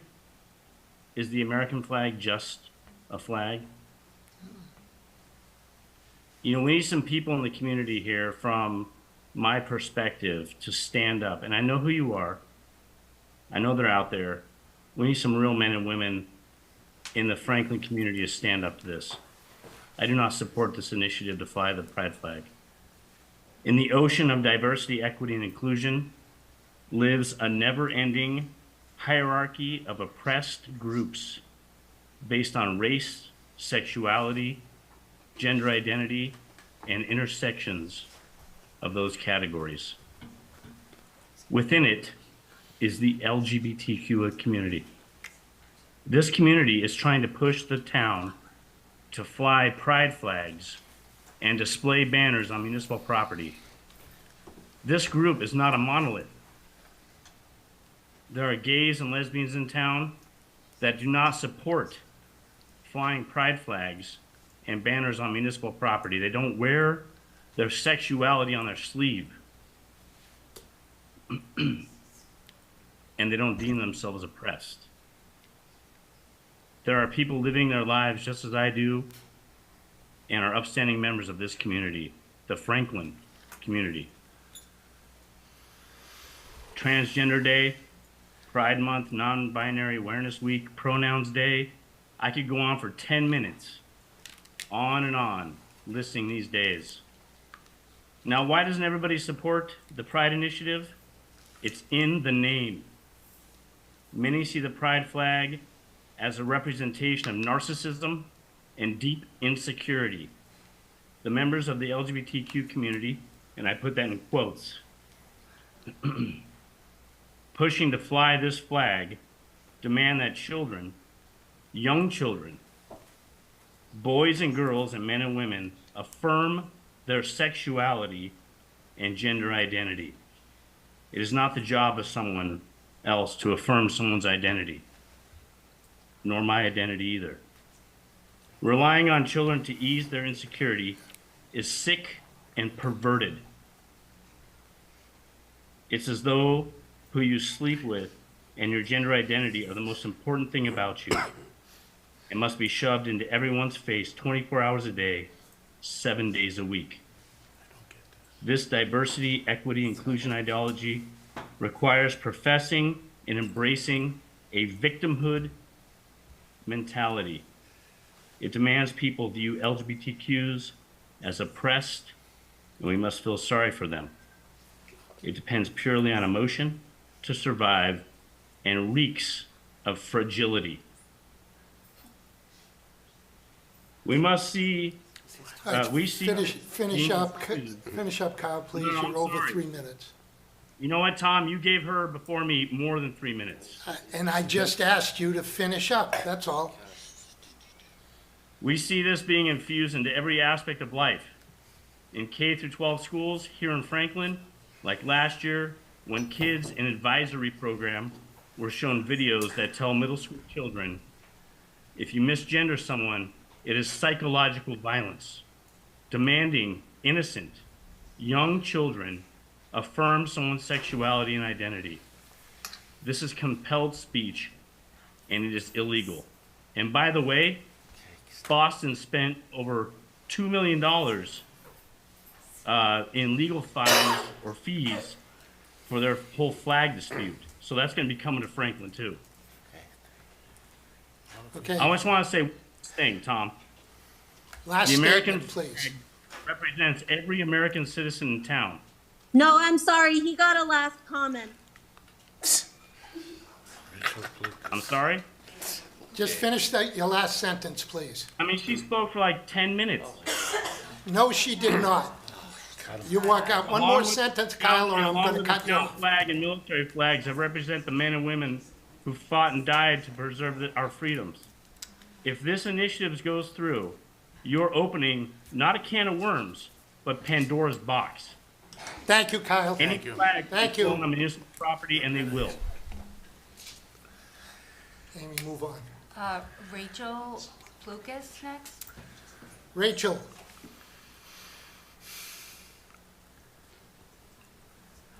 Hold on. We're in Franklin on Anchorage Road since 1988.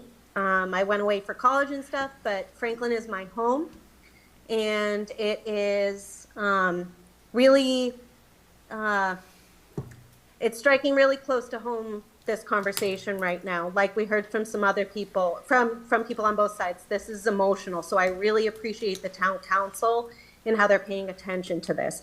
I'd give you more gratitude, but I've only got so much time. So one of the things I'm really confused about is the statement that was put out by this council. And I believe the direct quote was, "We are professionally disappointed by this trend." A statement that came out from, in relation to the Supreme Court and how things are kind of moving in relation to the broader Massachusetts community with this. We are professionally disappointed by this trend. That was a very strange thing to read in an official document like this. And I'm still kind of confused by it.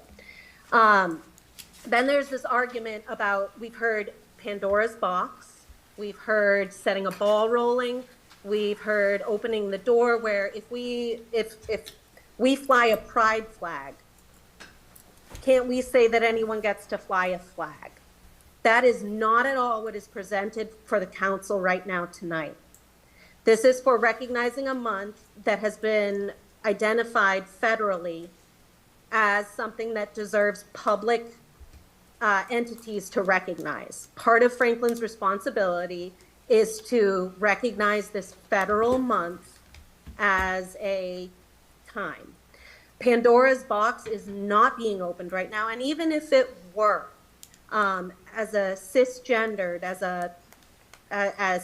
a quote unquote regular person, I look back at what this discussion is right now, and I feel a lot of the same pain that I think some other people are feeling, where that Pandora's box, that ball rolling, ended up meaning, if we let gay people marry, are we going to let people marry children? Are we going to let people marry animals? That the idea that we're opening a Pandora's box right now is not a thing. It's not at all. This is a federally recognized month. The town is responsible for it. There's an Italian-American Heritage Month. That's a huge part of Franklin, Massachusetts. If we decide that we want to also pursue that, that sounds like a great conversation.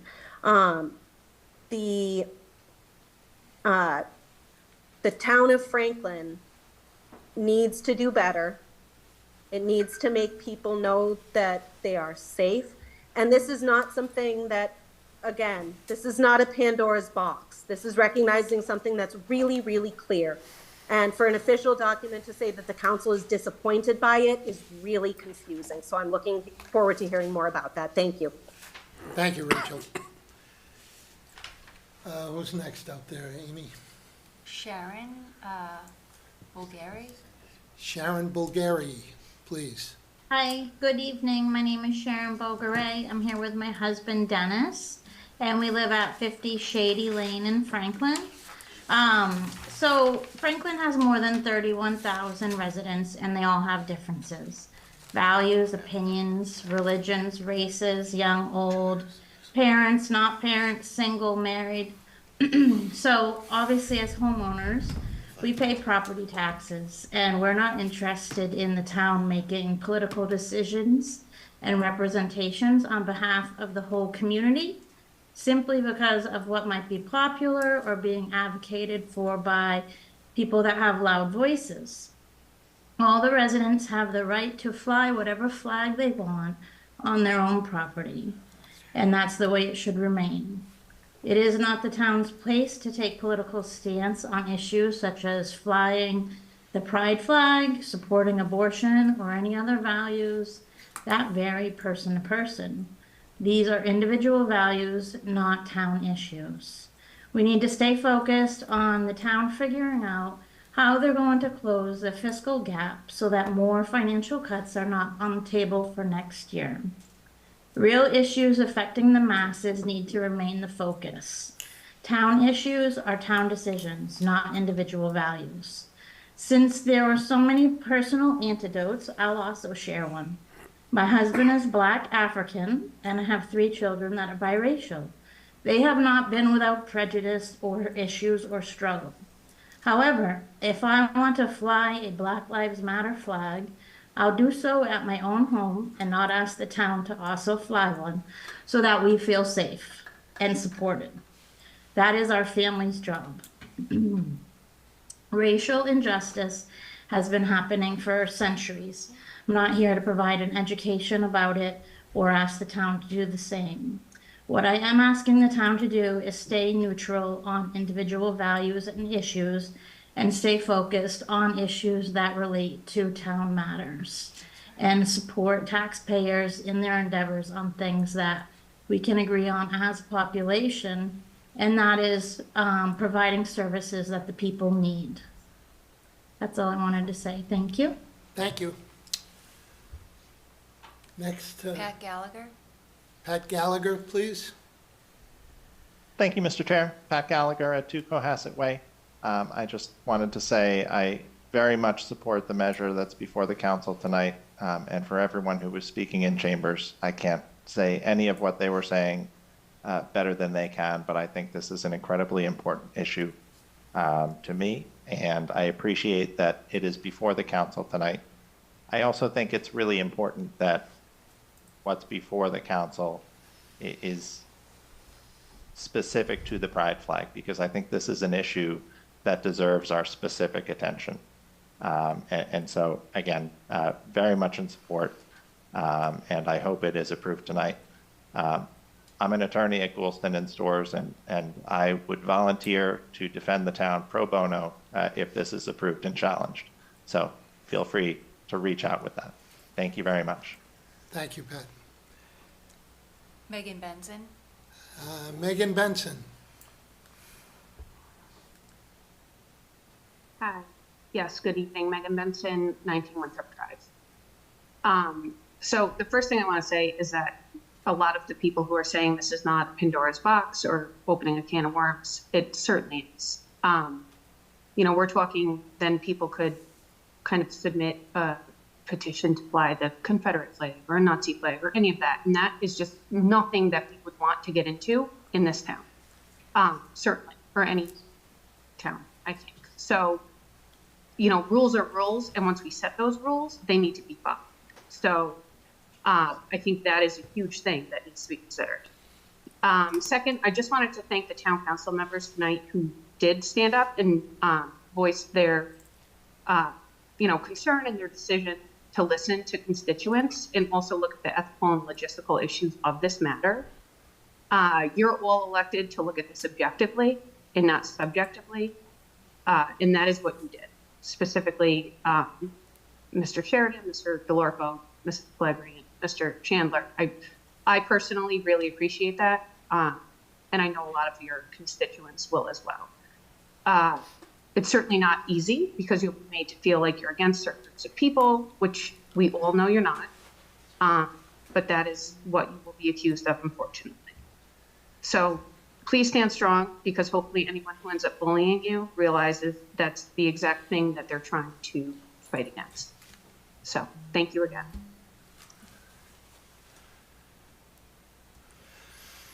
Okay, thank you, Megan.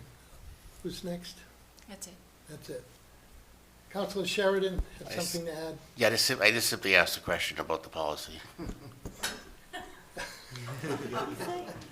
I just asked a question about why the policy was just one flag. Yeah. Any other questions from anyone? Councilor Pellegrini. Thank you, Mr. Chairman. I just wanted to clarify what I said, this open a can of worms. What I meant by that, which people are taking differently, is that it's going to open it up for everybody that has groups in town, and that we would be changing the flag 12 times a year. But it's got to be in a policy that we would do that. All right? It's not against, again, any kind of group or that. It's just that we're opening that can of worms and allowing other people to be on the flagpole, which here in the municipal building, I just don't feel it should be personally. But I mean, that's what I meant. And then they started with the Pandora's box and all of that, and I don't know where you're going with that. Yeah. So, but my intent was all of the other groups that'll come forward, and they have all the right in the world to do it. Let's face it, if one can do it, everybody can do it, okay? And then we'll have to set a policy of how we're gonna handle that, Mr. Chairman. Thank you. Thank you, Councilor Pellegrini. Any other councilors? Mr. Chairman, can I ask a question? You certainly may. And this is to Town Attorney Sorrell, through you, Mr. Chairman. I know that the Medway policy has been referenced, Mark, and I know that you're involved in that community. Do you know if they've received legal challenges to their policy to date? I'm not involved in the government, but as far as I know, there hasn't been anything about that. And I think the Supreme Court decision is clear that by putting a policy in place, what it is your statement reflecting what you are saying on behalf of the community at this point in time, based on the information available to you. The policy is subject to change in the future. You probably would be all right now, since there's never been any other flags allowed. But if you're going to allow one, it has to be pursuant to a conscious determination of the basis for doing it, which is what's been discussed here tonight. Yes, thank you very much.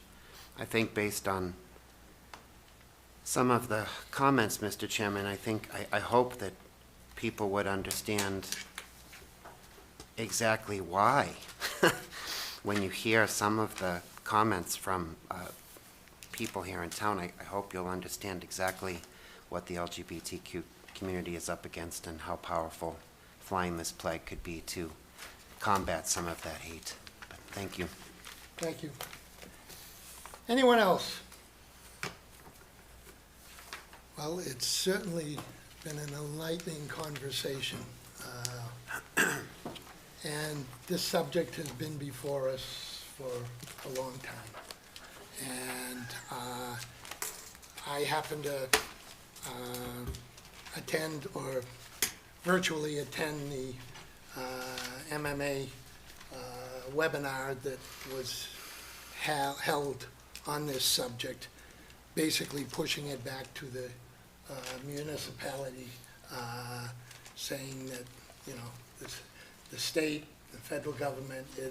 It's now municipal governance that will deal with this. Do I think that regardless of how this vote goes this evening, that this is the end of this bylaw? Absolutely not. It's not going to be, regardless of which way it goes. There will be amendments. We'll have to relook at it, I'm sure, multiple times. Again, no matter which way it goes. So seeing no further discussion, I would ask the clerk to read the roll. Thank you, Mr. Chairman. I'll start with Cormier Ledger. Yes. Sheridan. Yes. Chandler. No. Frangillo. Yes. Pellegri. No. Hamlin. Yes. Jones. Yes. Vice Chair. No. Chair. Yes. At 6-3, sir. Motion carries. Okay, moving on. Next item on the agenda is the town administrator's report, and I don't believe he's going to give one this evening. Oh, all set. All set.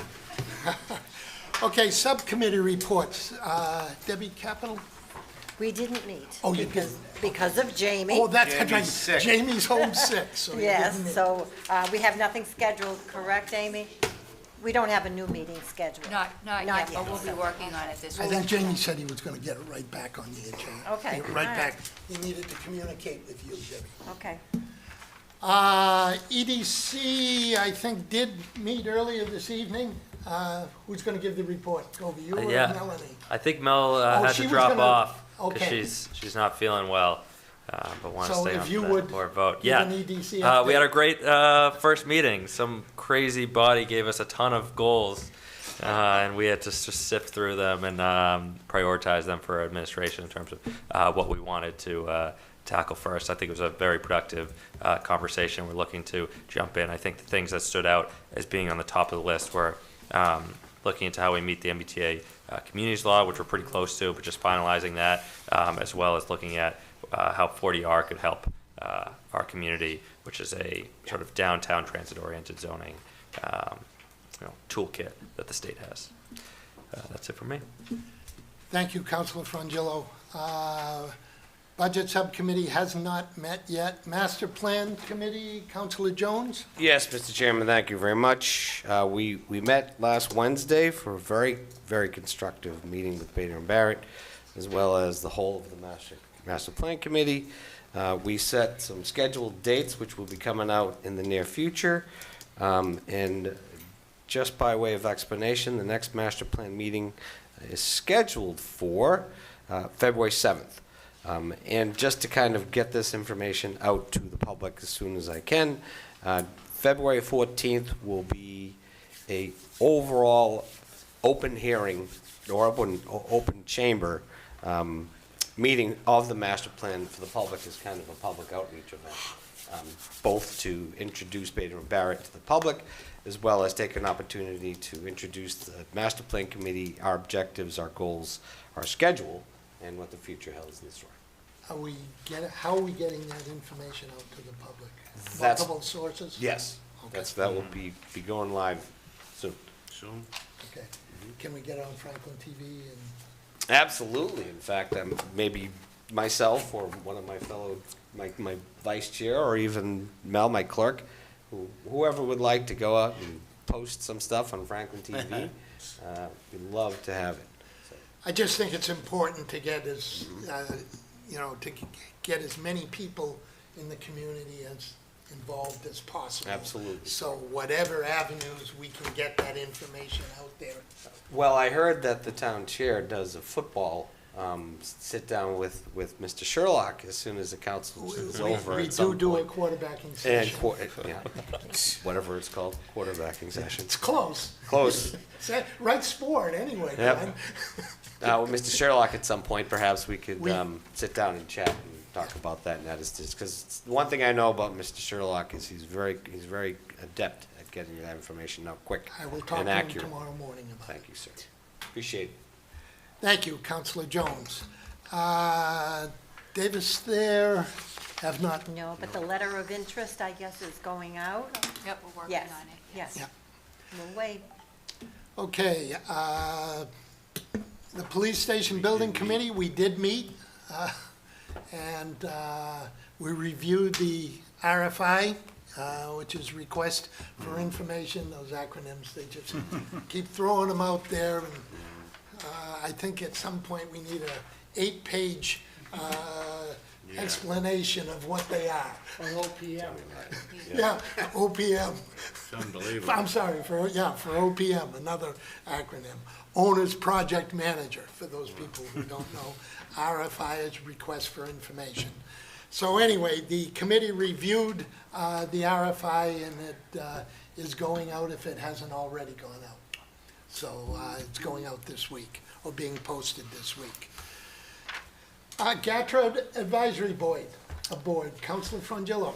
So the board has not met since the last, but GATRA did host its public hearing. I believe it does it quarterly, and they rotate where it's actually held, but it's virtually. Anyway, one of the stations and where it was sort of hosted out of was Franklin this past Thursday. So residents attended, food pantry attended. I thought it was a great event where, members of Franklin were able to share some of their experiences and difficulties with the current GATRA system, and I found that GATRA was responsive. So, as always, if anyone has thoughts on GATRA, I am your representative to the GATRA Advisory Board. Please shoot them to me, cfrangillo@franklinma.gov.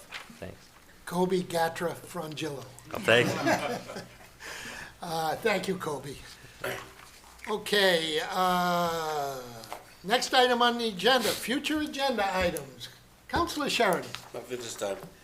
Councilor Frongillo. Nothing at this time. Councilor Hamblin is gone. Councilor Cormier Ledger. Mr. Chairman, I wonder if we could have maybe the planning board or the ZBA, could there be maybe a combined presentation for the public on housing in town? It seems that we get an awful lot of questions about the role of this group, the role of that group, why'd that get approved, what's this? And I think if we had something that might help clarify that for people, that would be helpful. I will talk to Jamie about that and see if we can get some sort of, something together to answer some of those questions. Okay, thank you. Councilor Chandler. I actually have something tonight, Mr. Chairman, through you, to the town administrator. Unfortunately, I think we all heard about that poor 2-year-old in Winthrop, where there was a problem with an ambulance and everything. I was hoping that maybe the chief could come in and explain the mutual aid, the priorities, the legalities. That's a good one, yeah. Because we're talking about getting a third ambulance now. I mean, is it just gonna always be out of town? Is it gonna be here? There's a lot of issues with this. And we take a lot of pride in our fire department, and if they're out of town half the time, and it feels like forever when you're a family member waiting for that ambulance. It feels like forever if it's coming from Bellingham. Understood. Okay, thank you. And with your indulgence, what I'd like to do then is the next time that the fire chief is here, it needed to be at our meeting, which is quite frequent. Yeah, and there's not many questions. It's really Right, like a 15 but I minute- will, we'll have him address those issues at that juncture. Thank you, if that's Mr. okay. Chairman. Mr. Chairman, Jamie is looking to speak briefly. Jamie wants to speak? I'm not sure we want him to. Mr. Helen. Try not to cough. Really quickly, so you're going to hear about that issue during the budget season for sure. There's no question that what the questions that Councilor Chandler just brought up, you'll hear at the Joint Budget Subcommittee meeting, and you will hear about this issue throughout the entire budget season. And the fire chief is on the call tonight. I can see his name there, so I know he'll take note. Him and I have already spoken about this, Councilor Chandler. And so he will be raising this issue and describing, answering those questions at the budget hearings down the line. And to Councilor Cormier Ledger's question, there's a presentation on Franklin Ridge that'll be coming probably later this summer after budget season is over, and our plan was to actually invite in the zoning board and the planning board and the other permitting boards to be a part of that presentation as well. So at that time, hopefully we can educate the community on those questions as well. Thank you, Mr. Chairman. Thank you, Mr. Helen.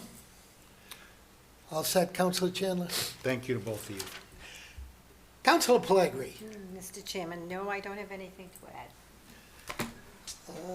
Councilor Jones? Thank you, Mr. Chairman. For future agenda items, I was wondering, and I know it's been some time since we've done one, could we get an update from the facilities director on did we have that recently? Well, not too long ago. Not too long ago. But let me talk to Jamie. Yeah. Well, it'll be brought forward during the budget process. Okay. As, the joint budget subcommittee, every department that is going to be coming in the next 30 to 45 days, talking budget numbers, and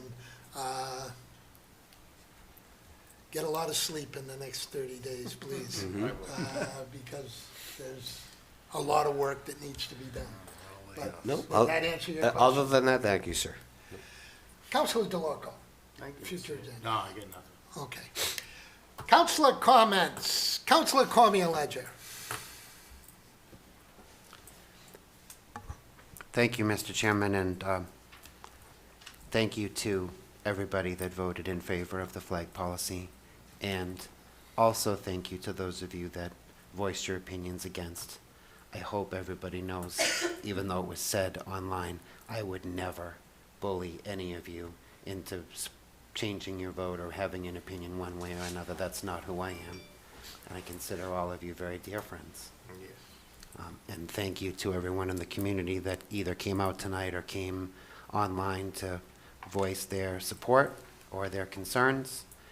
And I look forward on June 1st to being out front to raise that flag in solidarity and in pride. So thank you. Thank you, Councilor Cormier Ledger. Councilor Chandler. Through you, Mr. Chairman. Yeah, I'd like to thank everyone that spoke tonight too, for and against. It's a very passionate issue. And I mean, the flag, unfortunately, I think, again, I bring up another town. We saw what happened in Walpole today. The Israeli flag was ripped down and torn up. So there's a lot of hate to go around everywhere, unfortunately. And we all have a lot of work to do. Thank you. Thank you, Councilor Chandler. Councilor Pellegrini. Through the chair, just to thank the DPW. They've done a great job as far as with the snow.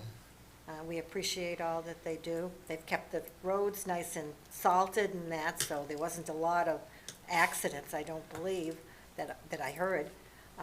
So just thank you to the DPW. Thank you, Councilor Pellegrini. Councilor Sheridan.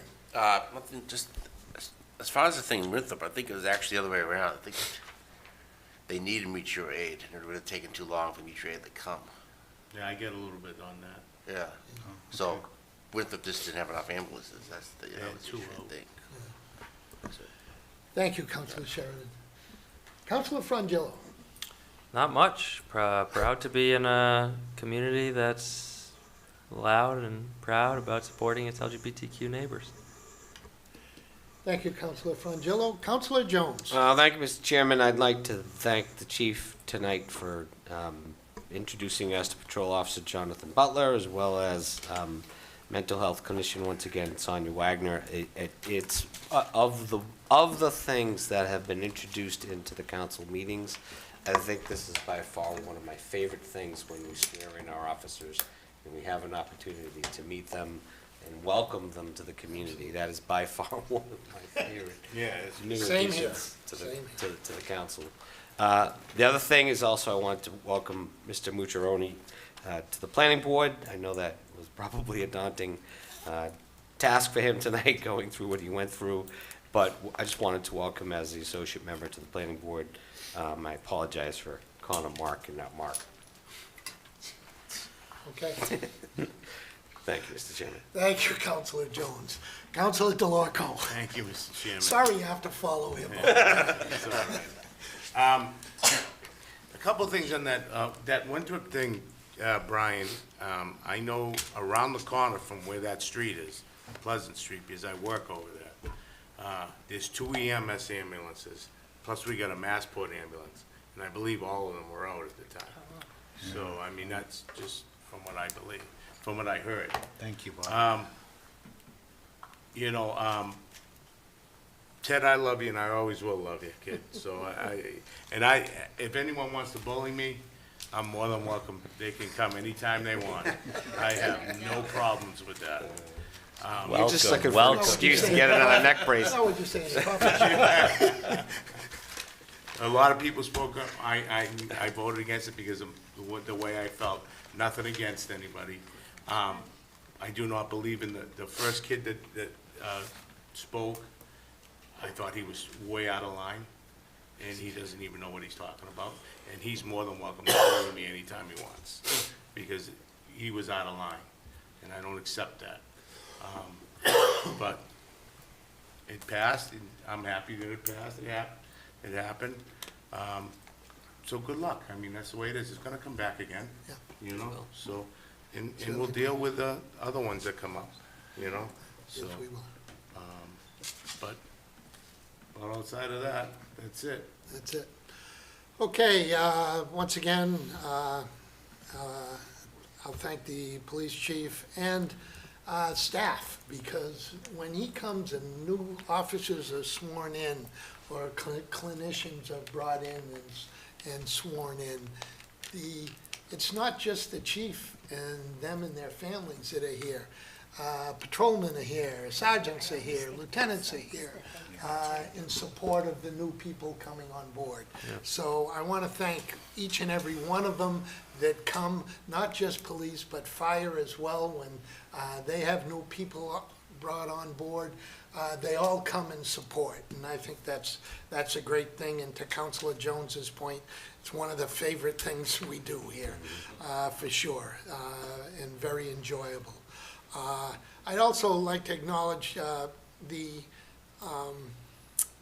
bylaw amendment, the private way that we took tonight. There were people here that lived on that private way, and I just wanted to thank them They're too shy, for, they didn't speak, but I wanted to thank them for coming to the meeting and being here in case they did have any questions after our discussion. So I thought it was important to recognize them. And certainly, it was a very lengthy discussion on the flags, but I think it was a good discussion, both pros and cons. And I clearly understand both pieces of it. And as I said, I don't think, if anybody thinks that's the end of the flag policy, that's not going to be it. There's going to be more, and I know there is. But it did get that one piece off of our plate, and moving forward, as we approach the budget season, which is upon us, and some of the preliminary information that I've been getting, we've got a lot of work to do. And I just would reach out to the community and say, please get involved, tune in, come to the meetings, come to the budget subcommittee meetings, come to the joint budget subcommittee meetings, the finance committee meetings, the school committee meetings, and the town council meetings, because that's where you're going to get your information. That's where you're going to find out what we can have, what we can't have, and why. And those are going to be some very, very, very difficult decisions for this council and our other elected boards as we move forward. And I can't emphasize that enough. So with that, I would entertain a motion to adjourn. So moved. Second. Non-debatable. All those in favor signify by saying aye. No. Roll call. No. She's gone. She's gone. She's done it. All those in favor signify by saying aye. Aye. Opposed. Motion carries. Thank you, one and all. Recording stop.